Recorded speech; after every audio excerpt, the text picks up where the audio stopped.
This is a story of a guy who finds out that he has God's genes.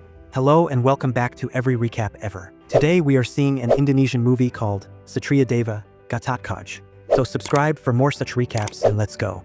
In the year 2006, at the outskirts of Astansepura, a man named Pandey asks his wife, Arimbi, to take care of their heirloom and their son, Yuda. He then leaves them. Few days later, Arimbi's sister comes to meet her. She is concerned about her and asks her to return home. Apparently, their mom and dad were not ready for Arimbi's marriage with Pandey. However, now that he has left them, they are ready to accept her and her son back in the family. However, Arimbi doesn't want to return due to the fear of getting targeted by Korawaz. Sorry that I cannot pronounce Hindi names, as it is really difficult to adapt. Suddenly, they get attacked and ambushed by a masked man and his subordinates. Her sister tries to fight off against the masked man. However, she fails and loses her life. Arimbi then attacks the guy and he captures her with some weird power. She somehow manages to free herself and locks her inside the house. The masked man tries to get in. However, the heirloom starts glowing and they miraculously get teleported from the house. 15 years have passed since this incident and the world has been through chaos. Yuda has grown up. He gets fired from his job and takes a bus to return home.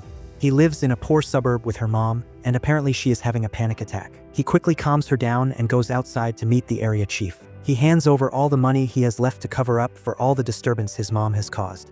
Apparently his mom has a serious amnesia and doesn't remember anything. The next day he calls his best friend Erlanga to congratulate him on his graduation. Erlanga hires him to take photos of him while graduating. However, Erlanga knows about Yuda's condition, and he just wants to help him in any way possible. Later, at the graduation ceremony, Yuda greets his mom and dad and starts taking pictures. Guest of the event, Professor Arya gives his speech and congratulates his daughter, Agni, and Erlanga for graduating with top scores. During Agni's speech, Erlanga gets hit with the same power and falls in the middle of the stage. The professor also falls from his wheelchair. He informs them that he has seen someone running in the other direction. Yuda follows the man. His camera accidentally starts recording and the fight between him and the masked guy gets recorded. So, the masked guy knocks him down and the next moment he wakes up in his house. He and his mom see the news of Erlanga's attack and the fight. She just utters a word, Korawaz.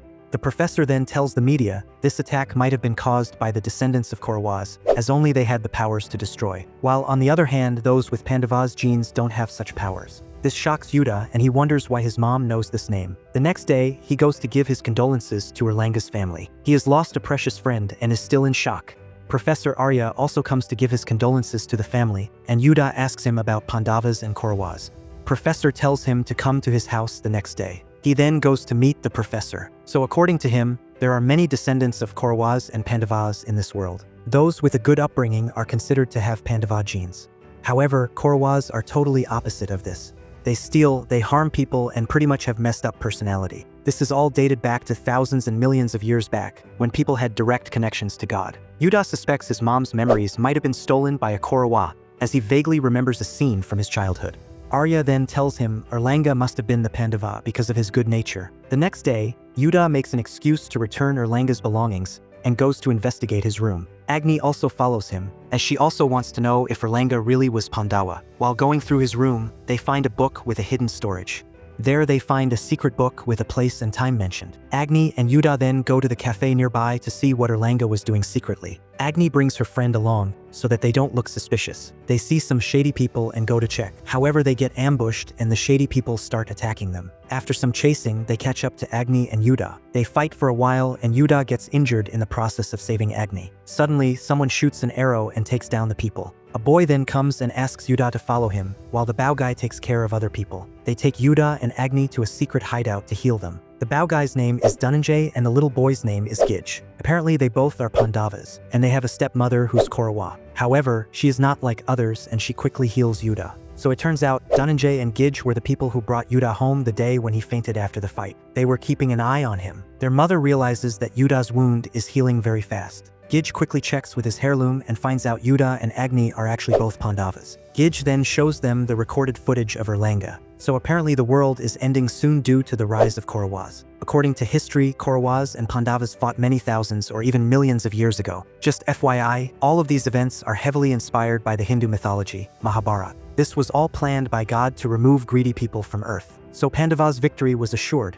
However, there was a Korawa commander named Ashwathama. He couldn't accept the defeat of Korawaz and tried to unalive the Pandava family. God punished him by taking his gemstone and trapping him in another dimension till the world ends. However, 15 years ago, a meteorite fell and someone found the gemstone. That person wears the mask and wields the power of Ashwathama. Their mission is to free the Ashwathama by offering Pandava souls. To fight them, Pandava made their official group. However, Kauravas took control of the government and disbanded them. So apparently Erlanga was a part of this group and they were secretly fighting Kauravas. Gij asks them to join their group. This sounds totally messed up to Agni and Yuddha. They decide to leave the place. However, Yuddha realizes something. Apparently, if he belongs to Pandava, that means his mother does too. They quickly go to his house in Agni's car and find a note saying Hill. Yuddha finds it really strange. I mean, she shouldn't be able to write due to her amnesia. So the hill referred to in the note is actually where Yuddha used to live. They reach the jungle near the place and find her mom wounded. Suddenly, the masked man shows up and asks for the heirloom. He uses his powers on Yuddha's mom. They get ambushed by more Kauravas and the fight starts. The enemy gets the upper hand, however Dhananjay comes to their rescue. The masked man leaves through the portal after taking the heirloom. Yuddha's mom is in her final moments. She tells him that the heirloom was fake, and the real one she has hid under their house. She loses her life and this makes Yuddha break into tears. He buries her near his house. He then digs near a well and finally finds the heirloom. According to Dhananjay, having this heirloom means Yuddha possesses some special genes of the Ghatotkacha. He is the protector god of Pandavas. They all return to their base and try to figure out how to use the heirloom. Gij accidentally drops it and it starts glowing. They figure out they need to smack it with something. Dhananjay then comes up with a plan to use it near Ghatotkacha temple,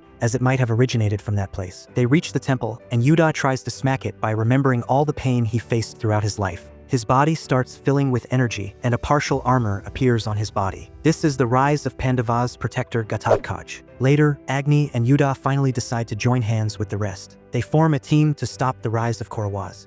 Meanwhile, the masked man goes to the different dimension to offer the Pandava souls he collected. Ashwathama is angry for bringing the fake heirloom and even punishes him. He gives him a last chance and asks him to bring the superior Pandava soul. The masked man then hires a serial killer Kaurava, Becking, and gives some powers to him. His task is to get Yuddha's soul.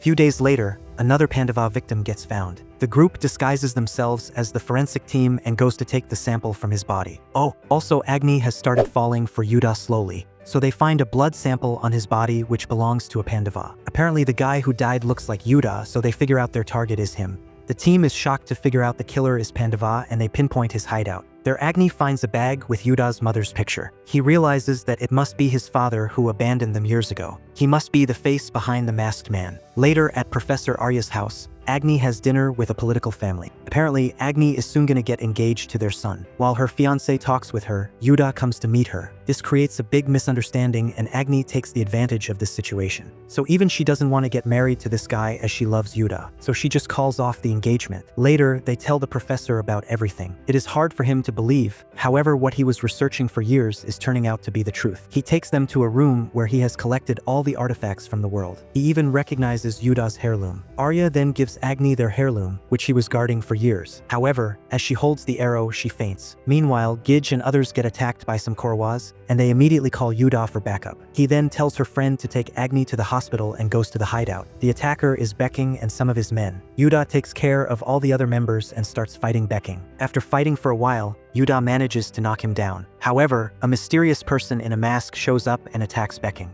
Yuddha misunderstands him for the evil masked man and they start fighting each other. Yuddha then realizes the person behind the mask is actually his father, Pandey. He is so angry with him, however, Gij recognizes the emblem on Pandey's chest. He tells him that Pandey is also the protector of Pandavas like him. Pandey doesn't recognize Yuddha and asks about his heirloom. He is angry and tells him that he is the son who he abandoned years ago. Suddenly, Dhananjay, who is injured in the attack, tells him to go check on Agni. He quickly returns to her house and finds her friend unconscious. Apparently, Professor and Agni both are missing. He then finds a picture in her friend's phone with a weird cabinet in the background. He goes to the room where artifacts are kept and sees the same cabinet. He finds the same mask as the evil masked man inside the drawer. He realizes that it was Professor Arya all along. Pandey then comes looking for him and tells him that he never abandoned them. He was gone to fight Kauravas. However, he didn't know they were after the heirloom. He even came back after some days. However, he found a woman's body and thought his wife and son didn't make it. Oh, and Professor Arya was his friend, who helped him in the hard times. So it turns out, during the Erlanga attack, Pandey was there to save him. Yuddha mistook him for the enemy and attacked him. Apparently, Pandey also has the same heirloom. It's a two-piece artifact. He then tells him to smack their artifact together to open the portal to another dimension.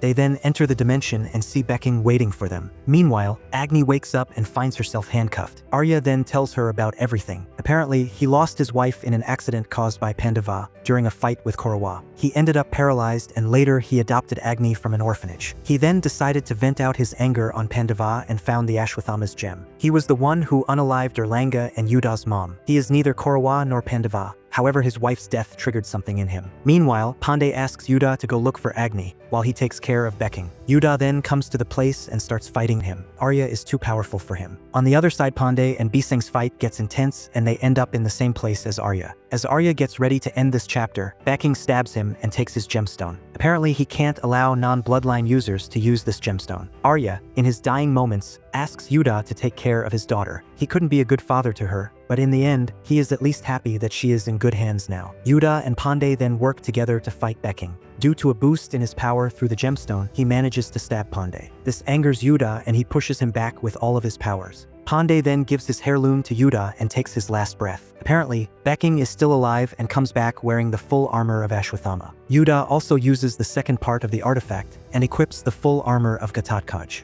The final fight starts and damn, it's so awesome. Meanwhile, Dhananjay and others come to rescue Agni. She then throws her artifact to Yuda and he stabs Becking. This also affects Ashwathama and he congratulates Yuda for defeating him with his own weapon. Yeah, the arrow was actually his own weapon. However, he informs them that this is not the end. A few days later, news of Professor Arya's death spread to the media and everyone come to give their condolences. Later, Yuda promises Agni that he will always protect her. He then gets a call about another Kaurawa encounter. He equips his newly found armor and flies to take care of the situation. Meanwhile, Agni gets visited by the politician's family and her ex-fiancé. Apparently, they have brought someone with him. She quickly recognizes him.